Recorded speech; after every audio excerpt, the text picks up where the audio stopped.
하나님 말씀 요한복음 9장 1절로 7절까지 말씀, 오늘도 이 하며 계시의 말씀 여러분이 읽을 때 우리 입에 세임한 음성 듣기를 주 이름으로 축복합니다. 우리 같이 한 목소리 봉독합니다. 시작. 예수께서 길을 가실 때 날 때부터 맹인된 사람을 보신지라. 랍비여, 이 사람이 맹인으로 난 것이 누구의 죄로 인함이니까? 자기니까? 그의 부모이니까? 예수께서 대답하시되 이 사람이나 그 부모의 죄로 인한 것이 아니라 그에게서 하나님이 하신 일을 나타내고자 하심이라. 때가 아직 낮음에 나를 보신 일 우리가 하여야 하리라. 밤이 오리니 그때는 아무것도 일할 수 없느니라. 내가 세상에 있는 동안은 세상의 빛이로다. 이 말씀을 하시고 땅에 침을 뱉어 진흙을 이겨 그의 눈에 바르시고 이시에 실로암 못에 가서 시체를 하시니, 실로암은 번역하면 보냄을 받았다는 뜻이라. 이에 가서 씻고 밝은 눈으로 왔더라. 아멘. 우리가 요한복음에 나타난 7가지 예수님의 기적을 우리가 지금 6번째 오늘 보는 것입니다. 지나간 시간들 기억하십니까? 성도의 인생 그림, 성도의 인생 도전, 성도의 인생 기회, 성도의 인생 축복, 그리고 지난주가 성도의 인생 동행, 오늘은 성도의 인생의 소망입니다.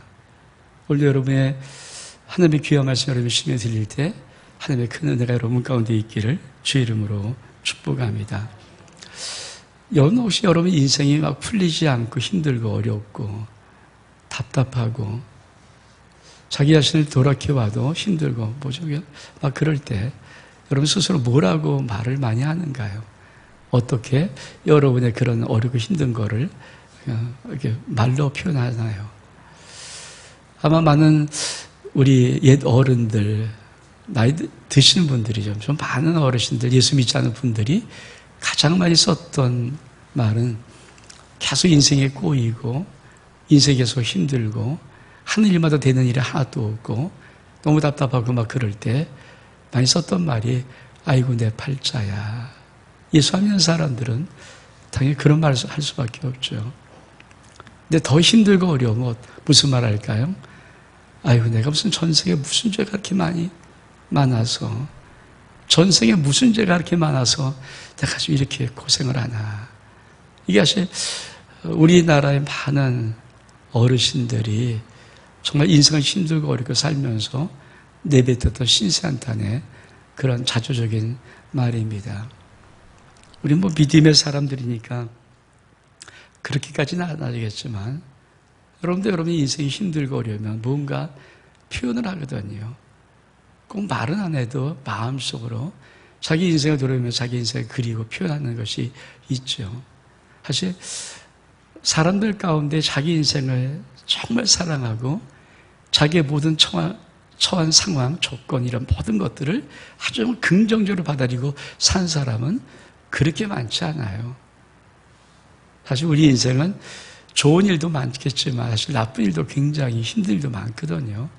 우리가 지금 겨우 7월 19일 오늘 이렇게 살아가는데 이 7개월 좀 가까운 이 시간 동안에 얼마큼 많은 일들이 정말 우리나라에 벌어졌습니까? 또 전 세계로 코로나19라는 것이 얼마큼 또 앞으로 풀리지도 않고 이게 언제까지, 언제 끝날지 언제까지 지속될지 전 세계가 모르는 상황이니까 이게 다 끝난 다음에 그 다음에 또 펼쳐질 세상은 어떤 세상일지 정말 마음속으로 좀 두렵기도 하고 힘든 그런 시간 아닙니까?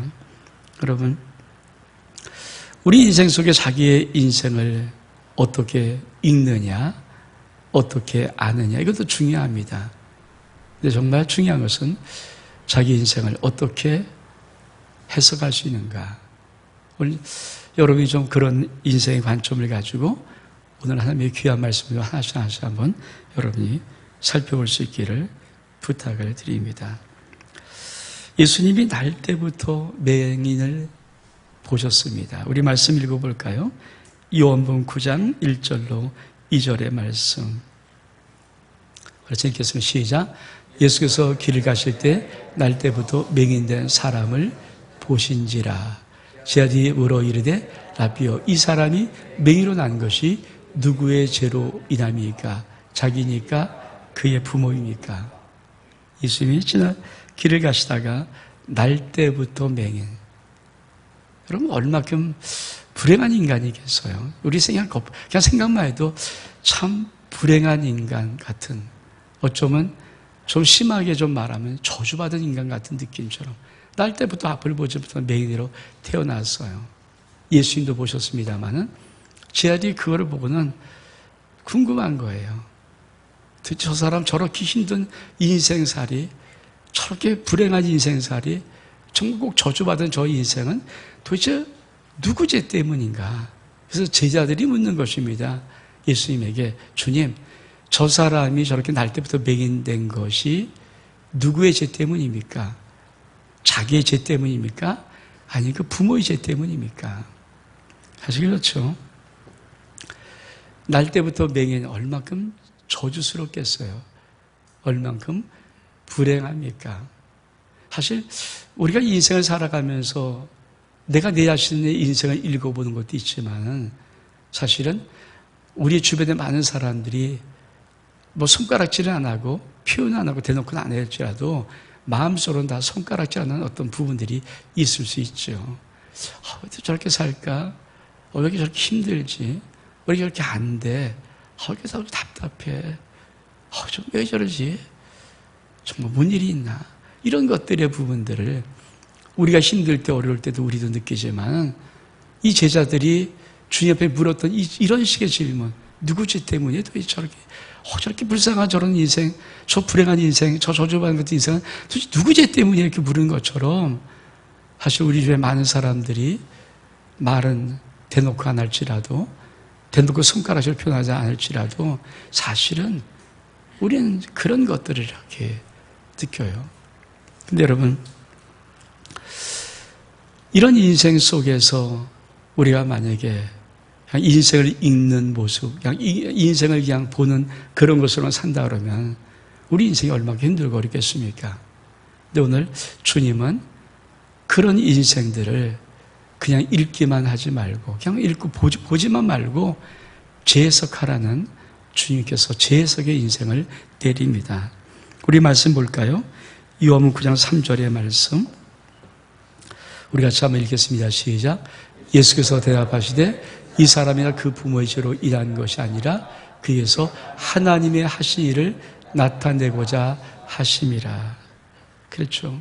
인생이 힘들고 어렵고 그럴 때 우리는 그것이 이게 왜 이렇게 힘들지? 왜 이렇게 하겠지만, 사실은 주님은 그에게 말씀하고 싶은 것이죠. 인생을 해석하시는 거예요. 그 죄도 아니고 그 부모의 죄도 아니고 그에게 하나님이 지금 하시는 일을 나타내고자 하심이라. 여러분, 제가 왜 성도의 인생 소망이라고 말을 하냐면, 우리 인생 속에 그렇죠, 수많은 일을 만나지만 그 모든 일을 읽고 그냥 현실을 그냥 보고 읽고 해서 그냥 생각하고 말할 수 있어요. 그런데 인생을 주님처럼 해석할 수 있는 이 해석의 능력의 차이가 사실 우리 인생의 삶의 차이일 수 있거든요. 오늘 주님이 이렇게 말씀하십니다. 날 때부터 맹인, 그 죄 때문이 아니고 그 부모의 죄 때문도 아니야.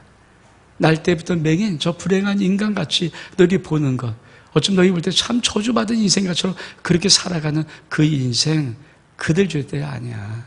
그에게 하나님이 하시는 일을 나타내고자 하는 거야. 여러분, 지금 여러분이 인생이 힘들고 어렵습니까? 문제가 있습니까? 답답합니까? 막혔습니까? 말은 못하지만 쩔쩔쩔맵니까?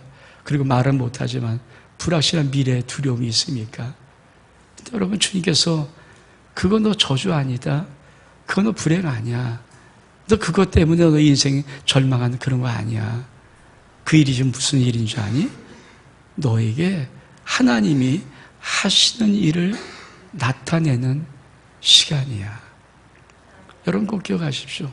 지금 2019년 7월 19일 지금 상황에서 여러분 인생에 어떤 문제, 가정의 어떤 문제, 사업과 직장의 어떤 문제, 개인의 어떤 질병, 이런 여러 모든 것들, 그것이 우리 주님께서 말씀하는 말씀이에요.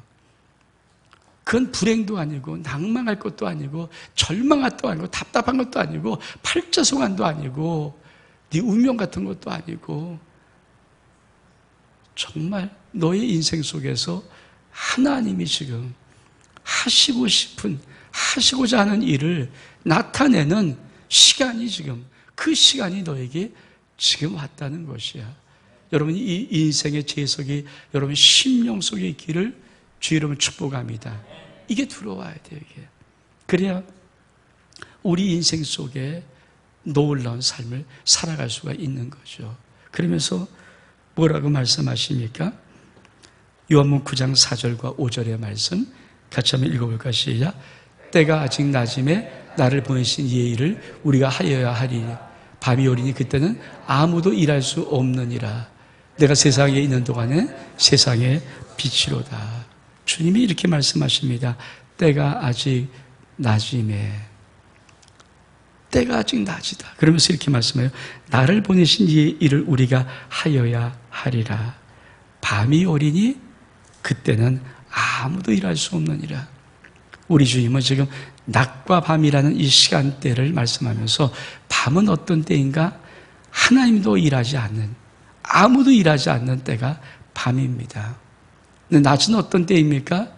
하나님이 보내신 자 예수 그리스도께서 하나님의 일을 하시는 때, 즉 하나님이 하시고자 하는 일을 나타낼 때 그 시간은 바로 낮의 시간이라고 합니다. 근데 성경은 뭐라고 말합니까? 때가 아직 낮임에. 그러면서 5절에 이렇게 말씀하세요. 내가 세상에 있는 동안에는 세상의 빛이로다.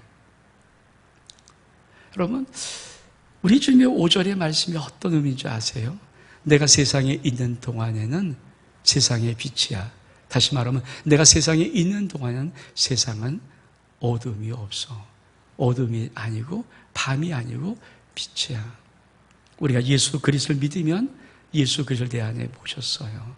예수님이 내 안에 계십니다. 즉 우리와 함께 이 세상에 예수님이 계신 그 모든 시간들은 어떤 시간이라고요? 낮입니다. 여러분 이 말의 의미를 아시겠어요? 지금 예수님께서 너의 인생에 어떤 것도 불행도 아니고 절망도 아니고 낙심할 것도 아니고 좌절할 것도 아니고 그 일은 지금 네가 당하고 있는 그 어려운 불행같이 보이는 그 일은 실망스러운 그 일은 답답한 그 일은 하나님이 하신 일을 나타내는 그 시간인데 하나님은 낮에는 일하신다는 거예요. 근데 지금 너의 인생은 낮이라는 거예요. 여러분 인생이 낮음을 축복합니다. 여러분 인생이 낮음을 축복합니다. 예수 그리스도 믿는 인생 속에는 밤이 없습니다. 예수 믿는 사람들에게 그 인생 속에 밤은 찾아올 수 없습니다. 여러분 우리가 아무리 힘들어도 아무리 절망해도 자살하면 안 되는 이유가 뭘까요? 많은 사람 예수 믿는 사람도 자살하거든요. 실제는. 왜 그럴까요? 여러분 이 성경 말씀에 성경은 뭐라고 말합니까? 네가 당한 어떤 일, 그것이 얼마나 크고 견디기 힘든 일일지라도 너의 인생의 그 일은 우리 주님이 말씀하시는 거예요. 하나님이 너에게 하시고 싶은 일을 나타내는 시간의 일이야. 그게 지금 너에게 시간이 왔다는 거야. 근데 너의 인생을 꼭 기억하라. 너의 인생은 밤이 없어. 밤에는 아무도 일을 못한다는데 너의 인생은 밤이 없어. 다시 말하면 넌 절망하면 안 돼. 포기하면 안 돼. 실망하면 안 돼. 낙담하면 안 돼. 그 말을 하는 거예요. 그 말씀을 주님께서 하시는 거예요. 수많은 사람들은 인생에 열심히 부닥쳐봐도 안 되면 낭망, 절망, 실망하죠. 근데 왜 실망합니까? 자기 인생에 아무도 일할 수 없는 밤의 시간이 왔다는 생각이기 때문이거든요. 근데 아니에요, 주님은. 내가 세상에 있는 동안에는 세상의 빛이라. 이 말은 뭡니까? 세상은 내가 있는 동안에 어둠이 있을 수 없어. 밤이 있을 수 없어. 세상은 무조건 낮이야. 여러분 꼭 기억하십시오. 여러분이 지금 어떤 문제를 만든, 어떤 아픔을 갖고 있든, 어떤 답답함을 갖고 있든, 어떤 상황이든 간에 이것은 주님이 일할 수 있는 시간인 낮의 시간임을 믿기를 축복합니다. 그래요. 그것이 우리 주님께서 우리에게 주고 싶은 놀라운 메시지입니다. 믿음의 사람들에게는 그 인생 속에 어떠한 문제를 만나든 인생의 밤은 결코 오지 않습니다. 믿음의 사람들에게 인생에 어떤 문제를 만날지라도 결코 단 한순간도 아무도 일할 수 없는, 하나님조차 일할 수 없는 그 인생의 밤은 없습니다. 그것이 여러분의 인생 속에 우리 주님 말씀하시는 인생의 해석이에요. 그래서 여러분, 아무리 힘들고 어려워도 포기하면 안 되고요. 아무리 답답해도 절망하면 안 되고요. 왜? 내 지금 문제는 뭐라고요? 내 이 힘든 것은 뭐라고요? 하나님이 일하실 시간. Now it is day예요. 지금이 낮이야. 지금이 내가 일할 시간이야. 지금 내게 너가 일할 시간이 내 인생 속에 이 시간이 있을 뿐이지 인생의 밤은 없습니다. 여러분 심령 속에 오늘 주님의 이 은혜를 받기를 주 이름으로 축복합니다. 그러면서 우리 주님의 행동을 보시면 참 재미있게 행동하세요. 우리 6절 볼까요? 요한복음 9장 6절의 말씀 시작. 이 말씀을 하시고 땅을 침을 뱉어 진흙을 이겨 그의 눈에 바르시고. 여러분 주님이 병자를 고치는 모든 것들마다 하나하나 행동 말 한마디가 의미가 있어요. 여러분 사실 소경 많이 고치셨거든요. 맹이 많이 고치셨어요. 근데 고칠 때 주님이 이렇게 고치는 것은 딱 여기밖에 없어요. 사실 주님은 그냥 눈에 손을 대시면서 나아라 그래도 낫고요. 그냥 네 믿음으로 되라 해도 눈 떠주고요. 다 고칠 수 있어요. 근데 지금 이 맹인은 어떤 맹인입니까? 날 때부터 맹인이에요. 그 인생의 불행에 꽉 찌드는 사람. 사람이 손가락이면서 아유 저 이렇게 하는 그런 불쌍한 그런 사람입니다. 주님이 어떻게 고치십니까? 우리 주님의 첫 번째 행동이 뭡니까? 이 말씀을 하시고 땅에 침을 뱉어요. 여러분 땅이라는 것은 여기의 땅은 하늘과 비교한 땅입니다. 땅은 뭐예요? 왜곡돼요. 여러분 우리의 어떤 인생도 태어날 때부터 의앙하자마자 난 저주받은 인생이야 이런 생각 없고 난 불행한 인생이야 이런 생각 없고 나 망한 인생 이런 생각 없잖아요. 다 이게 때는 나 소중하게 태어나고 다 하지만 인생의 땅이란 뭡니까? 이 세상 아닙니까? 이 세상 공중에서 잡은 악한 사랑과 지배하고 있기 때문에 이게 우리 인생을 사람을 통해서 환경을 통해서 문제를 통해서 조건을 통해서 우리 인생을 왜곡시키는 거예요. 왜곡시키는 거죠. 왜곡시켜서 뭡니까? 인생을 불행하게 느끼게 만들고 인생에 힘없게 만들고 낙심하게 만들고 절망하게 만들고 왜곡시키는 거예요.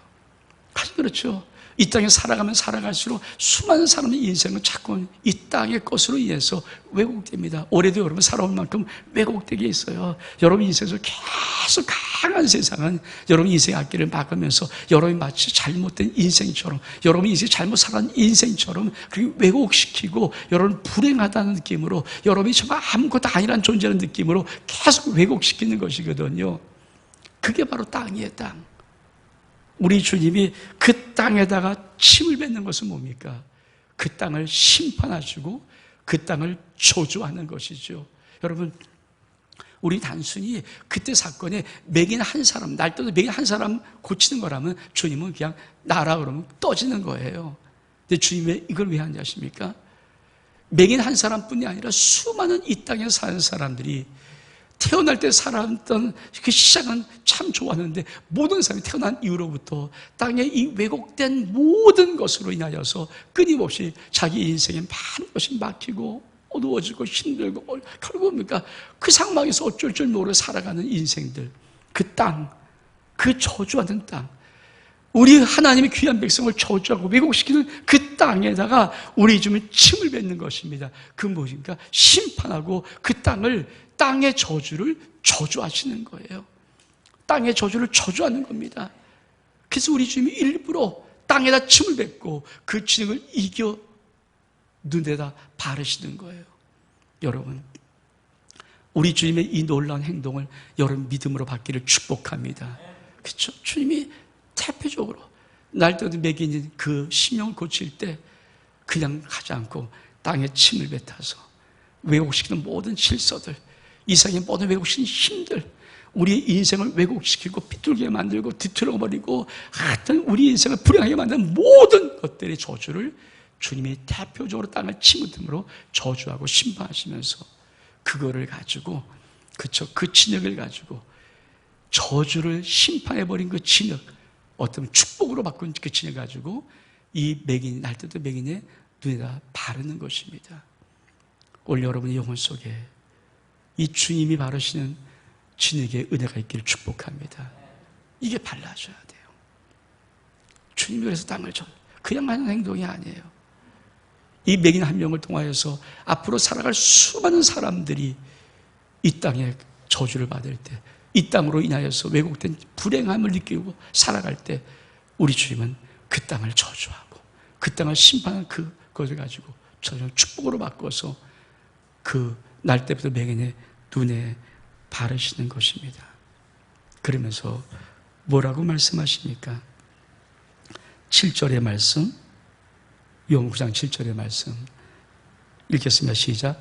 이르시되 실로암 못에 가서 씻으라 하시니, 신랑 번역하면 본을 받았다는 뜻이라. 이어서 씻고 밝은 눈으로 왔더라. 참 재미있잖아요. 우리 주님이 그냥 그러고 낫게 할 텐데 우리 집은 그렇게 하지 않으세요. 그리고 뭐랍니까? 잔뜩 진흙을 다 바른 다음에 실로암 못에 가서 씻어라 그래요.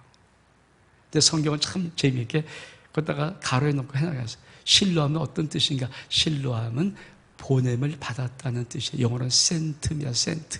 보냄을 받았다. 여러분, 많은 사람이 인생을 살아가면서 왜 문제를 못 푸냐면은, 왜 인생을 정말 하나님이 주는 축복을 못 사냐면요, 현실의 문제를 놓고 현실만 가지고 아둥바둥하기 때문에 그래요. 수많은 사람 예수 믿지만 현실의 문제만 놓고 현실에 아둥바둥하는데, 지금 주님이 뭐라고 말씀하십니까? 아니, 땅을 저주한다면 그 저주받은 걸, 저주받은 땅을 심판하는 그 진흙을 이겨서 눈에다가, 눈이 뭡니까? 땅의 저주로 인해서 먼 눈 아닙니까? 그 저주를 발라놓고 그리고 가서 씻으라는 거예요. 근데 실로암이 어떤 뜻이라고요? 성경에 가로놓고 보냄을 받았다는 뜻. 여러분, 어떤 인생이 이 땅에 태어나자마자 으앙 울 때마다, 그쵸, 불행이다, 넌 저주다, 넌 실패다, 넌 망했다, 그런 인생이 어디 있어요? 여러분, 어떤 인생이 으앙 하고 태어날 때부터 저주받은 인생으로, 불행의 그릇으로, 실패한 자의 모습으로, 답답한 자의 모습으로, 헛된 인생의 모습으로, 그런 인생이 어디 있어요? 근데 여러분, 사실은 우리 수많은 사람이 살다 보면요, 자기도 모르게 그런 인생에, 그런 틀에 들어가서 살고 있거든요. 근데 주님께서 말씀하십니다. 너를 보낸 하나님의 생명이, 여러분, 우리의 생명이 이 땅에 그냥 아무렇게나 우연히 적당히 아무렇게나 태어난 그런 인생입니까? 아니죠. 하나님은 태초에, 창세전에 그리스도 예수 안에서 우리를 선택하시고 우리를 이 땅에 보내시는 하나님의 계획이 있단 말이에요. 여러분, 우리가 이 땅에 의항하고 태어날 때 하나님은 그냥 보내시는 것이 아니라 그 심령을 축복하시고 그 심령을 사랑하시고 그 생명에 생명을 주시고 은혜를 부어주시고 그 생명에 하면 놀라운 계획과 꿈을 주시고 이 땅에 진짜 멋진 생으로 살아라 그러고 보내시는 축복된 인생인데, 살다 보면 땅이 왜곡을 하는 거예요. 인생의 악한 사랑, 공정사는 이 땅을 지고 있으면서 수많은 인생을 왜곡시켜버리고 상처를 주고 찢어버리고 밝혀버리면서 그 인생이 자기도 모르게 보냄받은 자의 삶을 살지 못하고 그냥 살다 보니까 인생에 치여의 상처받은 자의 인생으로 살아가는 그 인생을 향하여서 우리 주님은 실로암으로 가라는 거예요. 실로암으로 가라는 거예요. 실로암으로 가서 하나님이 너를 어떻게 이 땅에 보내셨는지, 너를 어떻게 이 땅에 보내셨는지. 여러분, 하나님이 우리를 이 땅에 보낼 때는요, 예수 그리스도 안에서 우리에게 소망과 꿈을 주고 축복을 다 쌓아놓고 가장 아름다운 사랑으로 무장시켜 놓고, 그리고 우리 인생을 이 땅에서 진짜 사명과 소명 주면서 멋있게 살아라, 멋있게 살아라, 멋있게 살아라, 그렇게 보내는 거예요. 그 보내는 인생들이 그만 이 세상의 험한 것들을 만나서, 이 세상의 험한 질서를 만나서, 험한 세력들을 만나서 그만 상처에 찢어지면서 살 수 없는, 그래서 힘들게 인생을 그렇게 살아가는 것뿐이지, 여러분 날 때부터 너는 불행이다, 너는 저주다, 너는 실망이다, 너는 실패다, 너는 망했다, 이렇게 태어난 인생이 있습니까? 없어요. 없어요. 그런 인생은 없어요. 주님은 그냥 고치는 게 아니에요. 땅을 저주한 다음에, 심판한 다음에 그 축복으로 바꿔서 눈에다 발라놓고 그리고는 가라. 여러분, 왜 많은 사람 자기 인생의 문제, 인생의 틀을 못 벗어나는가? 가는 건 내가 가야 되는 거예요. 오늘 여러분이 스스로 여러분 인생을 걸어서 신뢰함으로 가기를 축복합니다. 하나님이 보내신 그 자리로 여러분이 가야 되는 거예요. 여러분이 그 자리에 오지 않으면 주님도 어찌할 수가 없어요. 근데 여러분은 늘 어떤가? 현실 그 자리. 현실 어떤 자리입니까? 왜곡된 자리 아닙니까?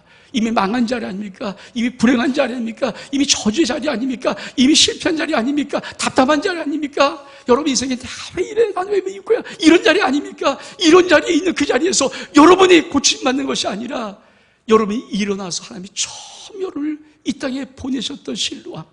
신뢰함이 뭐라고? 보냄받았다는, 보내는 그 자리.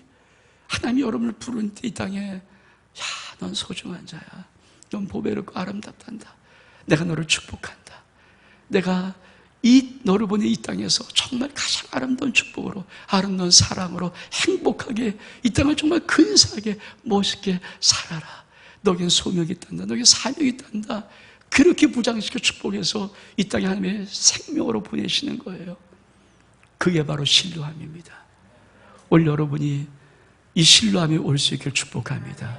신뢰함에 여러분을 보낸 그 자리에 여러분 올 수 있기를 축복합니다. 여기는 여러분이 걸어와야 돼요. 여러분이 걸어와야 돼요.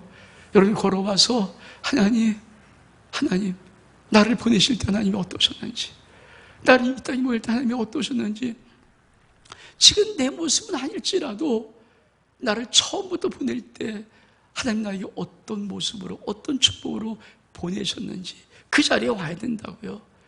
그 자리에 와야 거기서 회복과 치유가 일어나는 것입니다.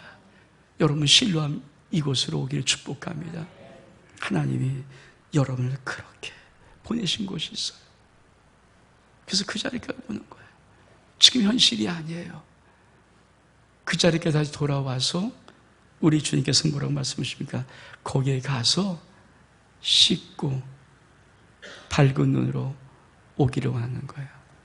그 자리에 가서 여러분의 모든 불행을 씻어버리고, 그리고 밝은 눈 딱 떠서 그리고 오는 거예요.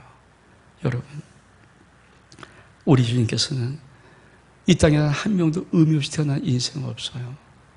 근데 왜 의미 없이 살아갑니까? 이 땅에 불행이라고 규정 짓고 태어나게 하는 인생 한 명도 없어요. 근데 왜 불행합니까? 여러분 인생에 단 한 명도 이 땅을 헛되이 헛되이 인생 속에 치여서 살 수 있도록 만든 인생은 없어요. 여러분 소중하고 귀하게 이 땅에 한 명 한 명을 우리 하나님은 보내셨는데 왜 이렇게 살아갑니까? 여러분 신뢰함으로 오십시오. 신뢰함으로 오셔서 다시 주님 앞에 주님 나를 어떻게 이 땅에 보내실 때 어떤 계획이 있었습니까? 얼마큼 아름답고 소중하고 귀하고 보배롭고 행복하게, 그리고 하나님이 주신 이 땅에 그 많은 아름다운 계획을 꼭 나에게 인생 속에 집어넣고 이 땅을 살 수 있도록 보내셨는가?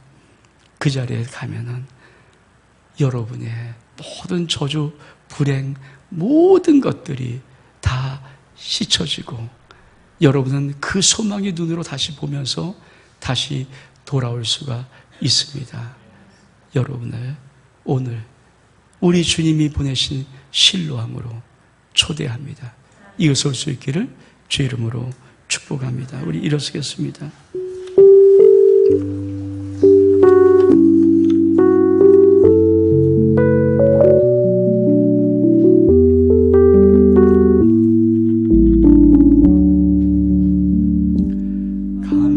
감사해요. 깨닫지 못했었는데 내가 얼마나 소중한 존재라는 것, 태초부터 지금까지 하나님의 사랑은 항상 날 향하고 있었다는 것, 고마워요. 그 사랑을 가르쳐준 당신께, 주께서 허락하신 당신께, 그리스도의 사랑으로 더욱 섬기며 이제 나도 세상에 전하리라. 당신은 사랑받기 위해, 그리고 그 사랑 전하기 위해 주께서 택하시고 이 땅에 심으셨네. 또 하나의 열매를 바라시며. 산 여러분, 실로함에 가는 것은 내가 가는 거예요.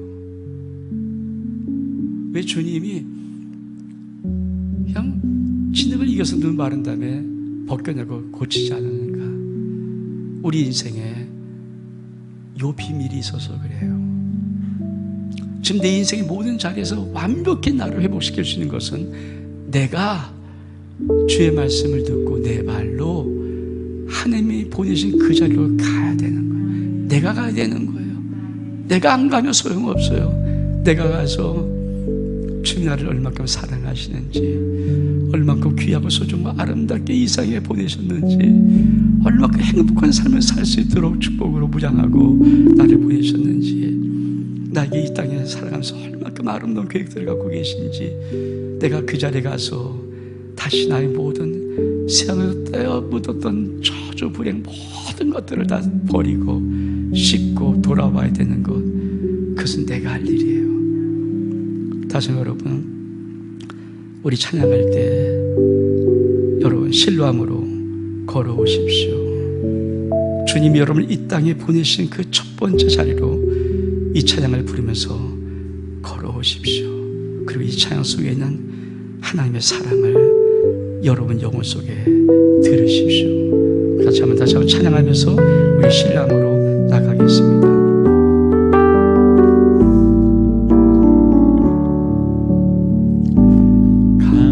감사해요. 깨닫지 못했었는데 내가 얼마나 소중한 존재라는 것, 태초부터 지금까지 하나님의 사랑은 항상 날 향하고 있었다는 것, 고마워요.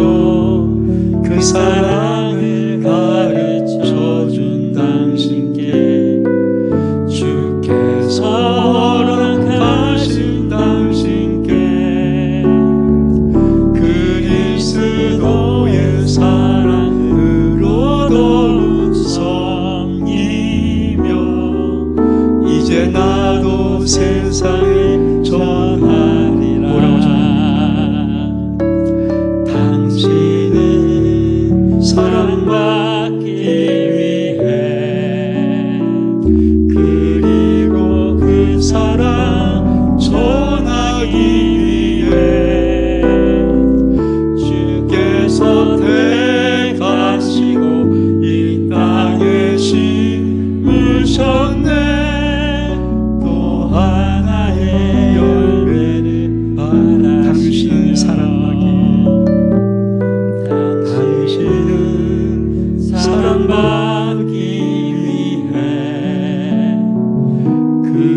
사랑받기 위해